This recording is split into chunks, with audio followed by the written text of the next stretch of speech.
Napoleon Bonaparte was the first world leader to attempt to establish a Jewish state in Palestine, thousands of years after the destruction of the kingdoms of Israel and Judah. His aim was to weaken the Ottoman Empire, block a vital route between Britain and its colony in India, and crown himself Emperor of the East. But the Ottoman Empire, with British support, defeated the French. The Ottoman Empire then turned against Britain in the First World War and lost.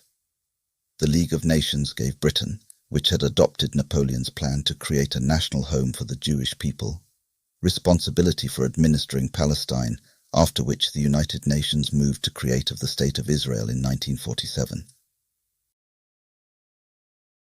Support for a national home for the Jewish people was popularized by the Zionist movement, which began in Europe in the 19th century. William Heckler was an English clergyman who developed his own eschatology and timetable for the return of Jesus Christ, which included the creation of a Jewish state in Palestine. He promoted and legitimized Theodor Herzl, the founder of political Zionism, and introduced him to Kaiser Wilhelm II of Germany. Zionist Christians with connections to people in positions of power, such as Heckler, worked to turn Palestine into a Jewish state through the mass migration of Russians and Eastern Europeans. The mass migration was initiated by the London Jewish Society in 1809 and increased significantly after the Russian Revolution and the Second World War. In the 19th and 20th centuries, many people appeared in Europe and North America claiming to have received revelations from God about the second coming of Jesus.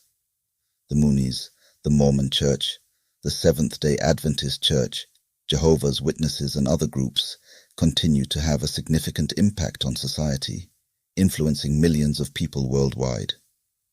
Of these new eschatologies, dispensationalism has had the greatest impact on the world. Dispensationalists believe that the creation of the State of Israel in 1948 was a fulfillment of biblical prophecy and a necessary step in a series of events leading to Armageddon and the second coming of Christ.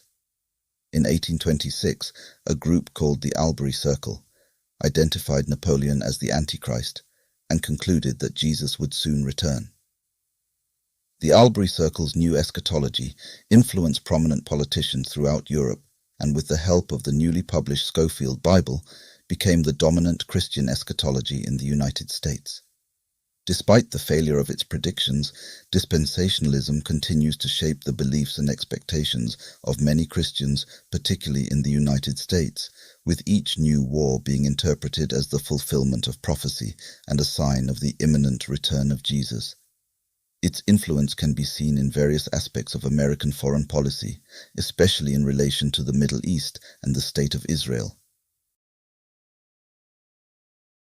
According to the Bible, God made a covenant with Abraham that was reaffirmed with his grandson Jacob, promising him the land of Canaan and that all the nations of the earth would be blessed through his descendants.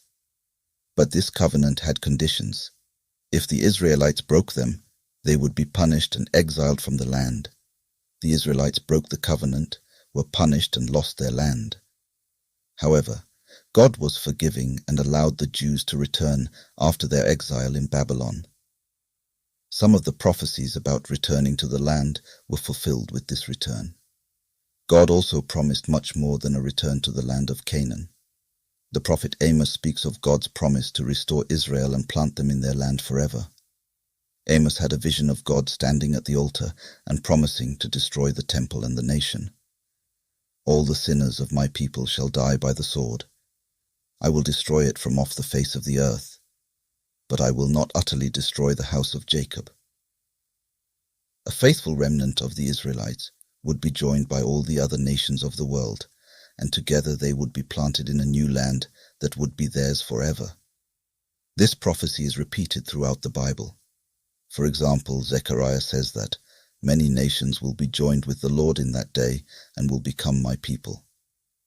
The Apostle Paul wrote that this was happening in his lifetime when he compared the Gentiles who believed in Jesus to wild branches grafted into a tree with a holy root, fulfilling the prophecies of the Old Testament. This new land was emerging in the 1st century. It was the new heaven, the new earth and the new Jerusalem, whose temple is not made of stone, but is built of believers with Jesus as its chief cornerstone. Jesus said, "The kingdom of God will not be visible. It is within you."